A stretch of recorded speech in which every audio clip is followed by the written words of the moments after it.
Block 2 start करेंगे जिसका unit 3 है स्ट्रेस एंड इंट्रोडक्शन, जिसका पहला टॉपिक है कॉन्सेप्ट ऑफ स्ट्रेस। ये वाला ब्लॉक एंड इसके बाद वाला ब्लॉक इंपॉर्टेंट इसलिए भी है बिकॉज मैनेजिंग स्ट्रेस अगर आप लोगों का सब्जेक्ट है देन सेम टू सेम मिल जाएगा। सो या स्टार्ट करते हैं कॉन्सेप्ट ऑफ स्ट्रेस। इससे पहले हम लोग 3 स्टोरीज देख लेते हैं। पहला स्टोरी है नीरव का। So Nirav was a very studious boy. वो एक बहुत अच्छा पढ़ने लिखने वाला बच्चा था। He pursued MBA। वो परस्यू करता है MBA and was a topper in his institute. वो अपने इंस्टीट्यूट में टॉपर भी रहता है। So he was also able to secure a good job. उसको एक अच्छा जॉब भी मिल जाता है as a manager in one of the leading multinational companies. उसको एक मल्टीनेशनल कंपनी में जॉब भी मिल जाता है मैनेजर का। And Nirav was very excited about his job. और नीरव जो है वो बहुत एक्साइटेड भी रहता है अपने जॉब के लिए। दो एज ही स्टार्टेड वर्किंग, जैसे ही वो काम करना शुरू करता है, his parents and friends started noticing change in Nirav's behaviour. उसके पेरेंट्स और उसके जो फ्रेंड्स हैं वो चेंजेस देखने लगते हैं नीरव के बिहेवियर में। As he was always irritated. वो हमेशा इरिटेट होते रहता है, गुस्सा करते रहता है। बेयरली इंटरेक्ट विद एनी वन। मुश्किल से किसी से मिलता है। And was not eating and sleeping adequately. अच्छे से खाता भी नहीं है और सोता भी नहीं है। His colleagues also notice that the change in his behaviour. उसके जो कलीग्स हैं जो उसके साथ में काम करते हैं वो भी चेंजेस देखने लगते हैं उसके बिहेवियर में। As they felt that otherwise effect and jovial Nirav was becoming secluded and that was affecting his performance at work. उसके जो कलीग्स भी हैं वो भी चेंजेस देखने लगते हैं उसके बिहेवियर में एंड ये सोचते हैं कि लाइक ये अफेक्ट कर रहा है नीरव को। एंड बिकमिंग secluded मतलब नीरव जो है धीरे धीरे क्वाइट होते जा रहा है and that was affecting his performance. उसके परफॉर्मेंस में भी लाइक अफेक्ट कर रहा है, लाइक वो जो काम कर रहा है उस पर भी ये चीज़ जो है अफेक्ट डाल रहा है। ये थी पहली story. And then second story है सामिना की। सो जो सामिना थी वो एल्डेस्ट चाइल्ड थी उसकी फैमिली में, मतलब उस सिबलिंग्स में से सबसे बड़ी वही थी। And was a bright student. वो एक ब्राइट स्टूडेंट भी थी। She wanted to become a doctor. जैसे वो बड़ी हो रही थी तो उसको डॉक्टर बनने का ख्याल था एंड वो डॉक्टर बनना चाहती थी। How ever her mother fail very sick. उसकी मम्मी जो है वो काफ़ी बीमार पड़ जाती है and Samina had to leave her studies. अपनी मम्मी का ध्यान रखने के लिए सामिना जो है उसको उसकी पढ़ाई छोड़नी पड़ती है and take care of her ailing mother. उसकी जो एलिंग मदर मीन्स लाइक जो वीक मदर थी उसकी, जो मतलब बीमार थी जो उसकी मम्मी, उनका ध्यान रखना था। एंड हर 3 यंगर सिबलिंग्स, उसके जो 3 छोटे भाई बहन हैं उनका भी ध्यान रखना था बिकॉज उसकी मॉम बीमार थी। तो इसको ही ध्यान रखना था अब तो। सो इसीलिए उसको पढ़ाई छोड़नी पड़ी। Subsequent to death of her mother, जैसी उनकी मॉम की डेथ हो गई, सामिना जो है was not same as before. वो पहले जैसी बिल्कुल भी नहीं थी। She started falling asleep, sorry sick. जो वो प्राय दिन सिक होती रहती थी, लाइक प्राय दिन उसको बीमार होना था। और जो डॉक्टर्स भी थे could find no physiological reasons. उस डॉक्टर्स को भी कोई फिजियोलॉजिकल रीज़न नहीं मिल रहा था उसकी सिकनेस का, क्योंकि वो आए दिन सिक होती रहती थी, हमेशा बीमार पड़ती रहती थी। एंड डॉक्टर्स को भी समझ में नहीं आ रहा था कि क्यों ऐसा हो रहा है। She also lost interest in her studies. वो स्टडीज़ से भी अपना इंटरेस्ट खो देती है। And in fact did not even bother to appear for her examinations. Examinations के लिए भी ज़्यादा बॉदर नहीं करती है। एंड वो एग्जामिनेशंस के लिए या फिर स्टडीज़ के से भी लाइक उसका जो इंटरेस्ट है वो चला जाता है। ओके, एंड देन नेक्स्ट आता है रवि की स्टोरी।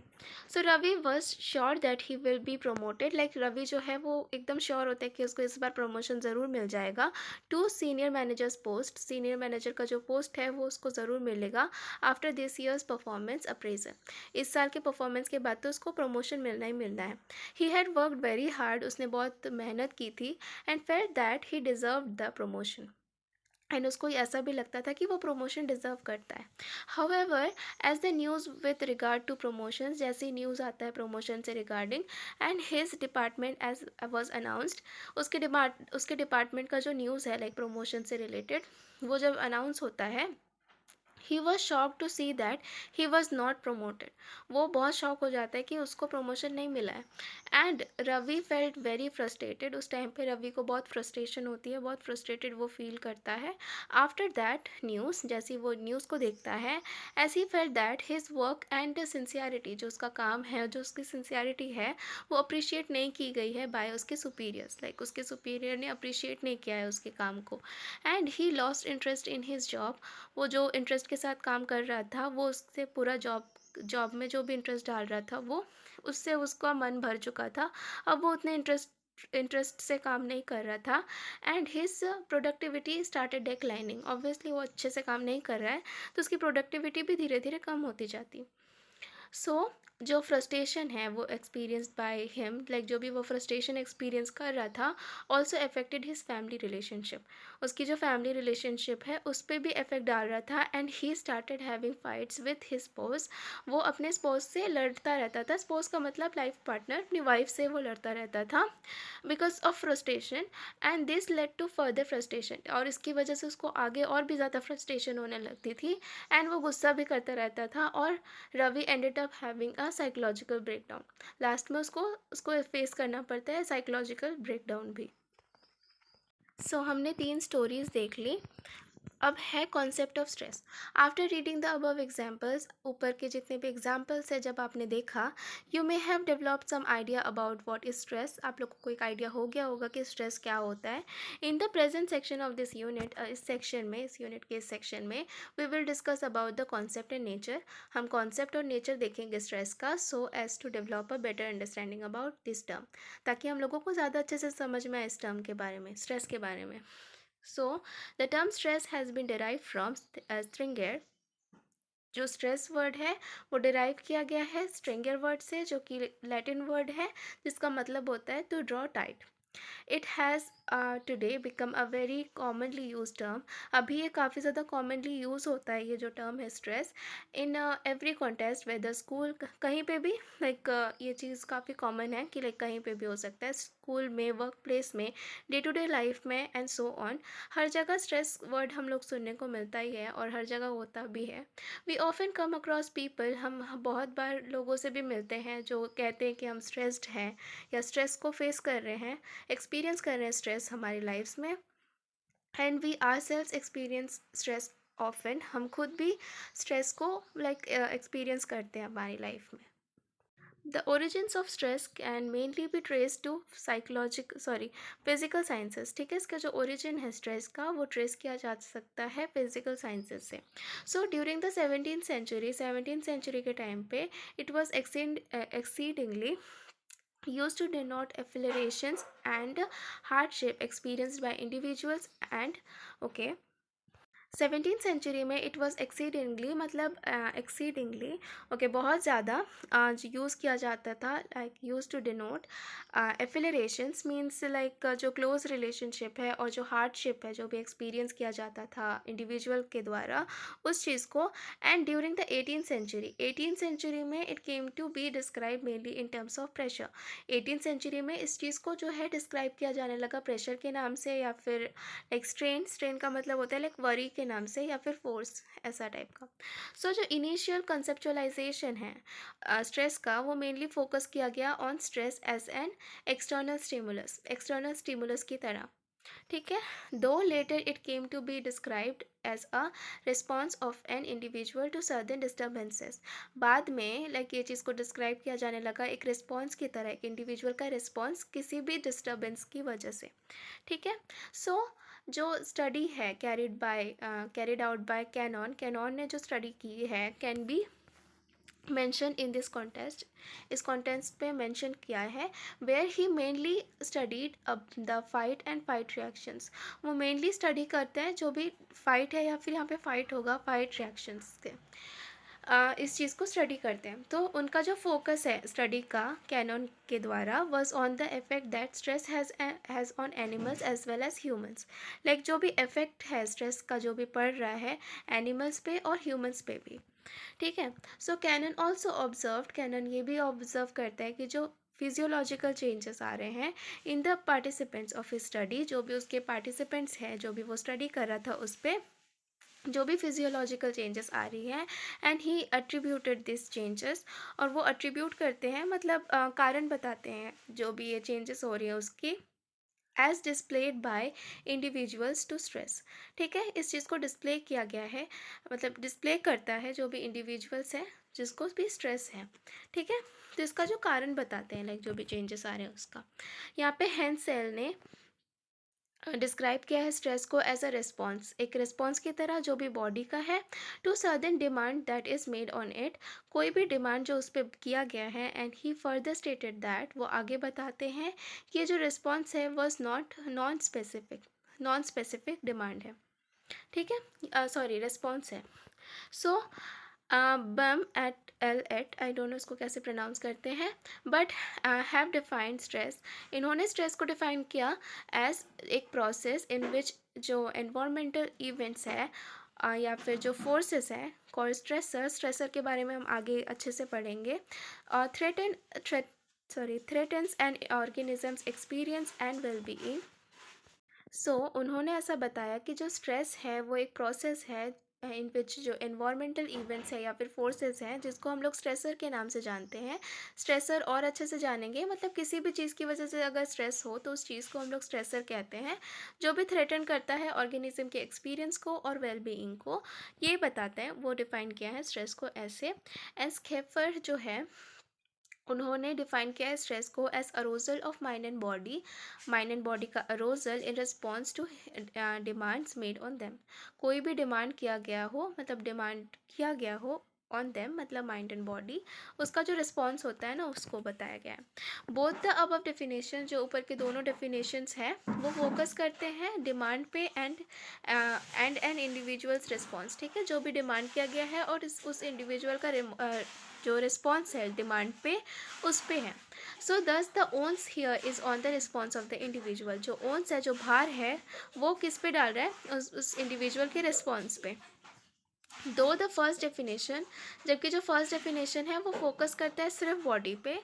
जो फर्स्ट डेफिनेशन था हेंस एंड सेल के द्वारा, हेंस सेल के द्वारा, वो सिर्फ बॉडी पे फोकस कर रहा था। और जो सेकंड डेफिनेशन है वो brings in the important aspect of mind, वो सेकंड डेफिनेशन जो है वो माइंड का भी एस्पेक्ट डाल रहा है, वो एक इम्पॉर्टेंट एस्पेक्ट है तो उसको भी लेकर आता है। And implying that stress is a response of both body as well as mind, stress जो है वो एक रिस्पॉन्स है दोनों बॉडी का भी और माइंड का भी, ठीक है। अनदर डेफिनेशन ऑफ स्ट्रेस, यहाँ पे एक और डेफिनेशन है स्ट्रेस का जो कि लाजारस एंड फोकमैन ने दिया है। So they defined stress as, उन्होंने डिफाइन किया है स्ट्रेस को as a particular relationship between the person and the environment, एक पर्टिकुलर रिलेशनशिप किसके बीच में, पर्सन के और एनवायरनमेंट के बीच में, that is appraised by the person, जो अप्रेज किया जा रहा है बाय दैट पर्सन। अप्रेज मतलब सम अप किया गया है by that person as taxing का मतलब क्या होता है, जो डिफ़िकल्ट या फिर जो एक्सीडिंग ओवर हिज और हर रिसोर्सेज एंड इंडेंजरिंग हिज और हर वेलबींग। सो जो ओवर रिसोर्सेज है या फिर जो इंडेंजरिंग हिज और हर वेलबीइंग, ये सारी चीज़ें आती हैं, ठीक है, सम अप करता है। सो ये जो डेफिनेशन उन्होंने दिया है, एक और बार देखें क्या। सो एक पर्टिकुलर रिलेशनशिप एक पर्सन का और एक एनवायरनमेंट के बीच में, दैट इज़ अप्रेज्ड मतलब सम अप किया गया हो उस पर्सन के द्वारा एज डिफ़िकल्ट या फिर ओवर हिज और हर रिसोर्सेज एंड इंडेंजरिंग हिज और हर वेलबीइंग। सो इंडेंजर में डाल रहा है उनकी जो वेलबीइंग है उसको। सो ये है उनका डेफिनेशन।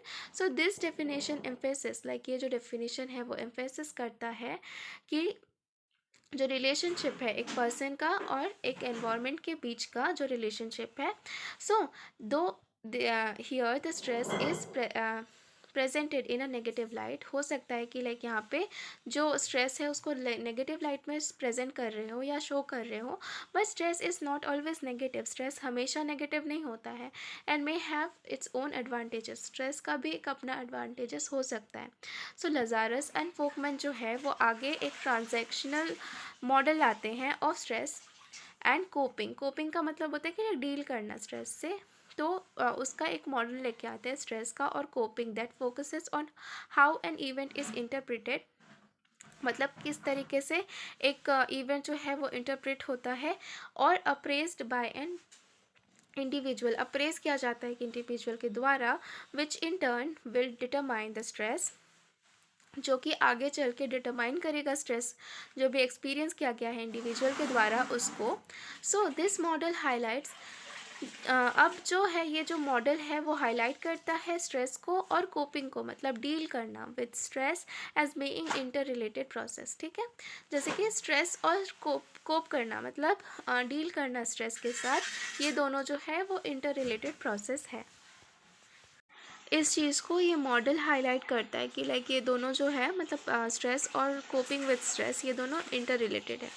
ठीक है, ट्रुक्सिलो एट एल जो है वो डिफ़ाइन करते हैं स्ट्रेस को एज एक बॉडी का reaction to a change, like कोई भी चेंजेस हो उसका जो रिएक्शन आता है, लाइक जो बॉडी का रिएक्शन है that requires a physical mental और इमोशनल एडजस्टमेंट, जिसको फिजिकल मेंटल या इमोशनल एडजस्टमेंट की ज़रूरत है या फिर रिस्पॉन्स की ज़रूरत है, उसका जो रिएक्शन आता है बॉडी से वो एक्चुअली डिफ़ाइन किया गया है कि लाइक इसको हम लोग स्ट्रेस कहते हैं।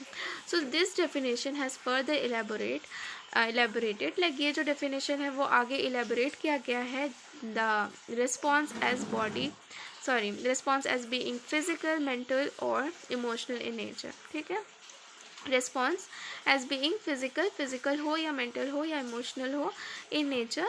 ठीक है, सो द अबव डेफिनेशन, जो ऊपर का डेफिनेशन है वो मेनली लुक्ड एट स्ट्रेस, वो मेनली स्ट्रेस की तरफ देखता है फ्रॉम अ वेस्टर्न पर्सपेक्टिव। ठीक है, वेस्टर्न पर्सपेक्टिव से देख रहा है। So if we describe stress from an eastern perspective, अगर हम लोग ईस्टर्न पर्सपेक्टिव से देखें स्ट्रेस को, इट डिनोट्स एब्सेंस और lack on inner peace, like absence या फिर लैक, लाइक कमी इनर पीस में, उसको हम लोग कहते हैं। ठीक है, एंड दस द स्ट्रेस मैनेजिंग टेक्निक्स, जो स्ट्रेस मैनेजिंग टेक्निक्स है would also focus on achieving the inner peace. ठीक है, उसका जो फोकस है वो क्या है कि हम इनर पीस को अचीव करें, बिकॉज उसी का तो लैक है ना कि इनर पीस नहीं है या फिर कमी है, तो उस चीज़ को हम लोग अचीव करें। So while discussing the concept of stress, जब हम स्ट्रेस का कॉन्सेप्ट डिस्कस कर रहे हैं, so it is also important to understand the term stressor. Stressor word का भी लाइक मतलब को समझना उतना ही इम्पॉर्टेंट है। So that can be describe as situation. इस चीज़ को हम लोग डिस्क्राइब कैसे कर सकते हैं कि कोई भी सिचुएशन, इवेंट हो या पर्सन हो और anything that leads to the stress response, कोई भी चीज़ अगर स्ट्रेस के रिस्पॉन्स को बढ़ावा दे रही है या लेके आ रही है, चाहे वो सिचुएशन हो, चाहे वो इवेंट हो, चाहे वो इंसान हो या कुछ भी हो जिसकी वजह से स्ट्रेस हो रहा है या स्ट्रेस का रिस्पॉन्स आ रहा है, उसको हम लोग स्ट्रेसर कहेंगे। सो जेरिज एंड जिम्बार्डो जो है वो डिफ़ाइन करते हैं स्ट्रेसर को एज अ स्टिमुलस इवेंट, कोई भी स्टिमुलस इवेंट जो प्लेस करता है या डिमांड करता है, लाइक डिमांड को प्लेस करता है on an organism for some kind of adaptive response. ठीक है, कोई भी काइंड ऑफ जो एडाप्टिव रिस्पॉन्स है उसको लाइक ऑर्गेनिज्म में। ठीक है, so at a given point of time, इस टाइम पे एन इंडिविजुअल में have various stressor in their life, उनकी लाइफ में मतलब अभी के टाइम पे लाइक इंडिविजुअल पे बहुत सारे स्ट्रेसर्स आ सकते हैं, लाइक बहुत सारे टाइप के स्ट्रेसर आ सकते हैं किसी के भी लाइफ में। So it could be an upcoming official event, चाहे वो कुछ भी हो सकता है, जैसे कि ऑफिशियल अपकमिंग इवेंट हो सकता है या फिर लाइक अपकमिंग ऑफिशियल इवेंट हो सकता है, या फिर जो इम्पेंडिंग रिपोर्ट हो सकता है, एग्जामिनेशन हो सकता है, कुछ भी हो सकता है। सो बहुत सारे जो है स्ट्रेसर होते हैं अभी के टाइम पे लाइफ में। So stressor can also be described as varied external and internal stimuli. Stressor को हम डिफाइन कर सकते हैं कोई भी एक्सटर्नल या फिर इंटरनल स्टिमुलाई की तरह that may lead to stress, जिसकी वजह से स्ट्रेस हो सकता है। So stressor can be categorized into physical, psychological, environmental, social and as life events। ठीक है, स्ट्रेसर जो है वो कैटेगराइज किया जा सकता है into physical, psychological, environmental, social and as life events भी इसमें आती है। ठीक है, so stressor could range from adjusting to change, जो स्ट्रेसर है could range from adjusting to change, financial issues हो सकती हैं and problems and life events हो सकता है, जैसे कि सेपरेशन हो गया, डाइवोर्स हो गया, इलनेस हो गया या फिर डेथ हो गया किसी लव्ड वन का, या फिर मैनेजिंग वेरिड रोल्स या responsibilities and facing frequent challenging situations, कुछ भी चैलेंजिंग सिचुएशन को फेस करना हो सकता है, एंड इवन टेक्नोलॉजिकल चेंजेस आ सकती है या फिर डेवलपमेंट वगैरह। So some of this stressor, जो कुछ स्ट्रेसर हैं दैट एन इंडिविजुअल में हैव, कोई भी इंडिविजुअल के अंदर हो सकता है in one's life and shows in figure. इस फिगर में एक्चुअली दिया गया है बहुत सारे स्ट्रेसर्स, जैसे कि रिस्पॉन्सिबिलिटी एक स्ट्रेसर है, इंटरपर्सनल कॉन्फ्लिक्ट हो सकता है, स्कूल और वर्क एनवायरनमेंट हो सकता है, इमोशनल लेबर, लाइफ इवेंट्स हो सकते हैं, फिजिकल कंडीशन या फिर रोल स्ट्रेसर। ठीक है, सो यहाँ पे कुछ स्ट्रेसर्स के ऐसा दिया गया है कि क्या क्या हो सकता है स्ट्रेसर। सो यहाँ पे है डिफाइन स्ट्रेस। आई गेस आप अच्छे से डिफाइन कर पाओगे। And that's it for today. Thank you so much for watching. Good bye.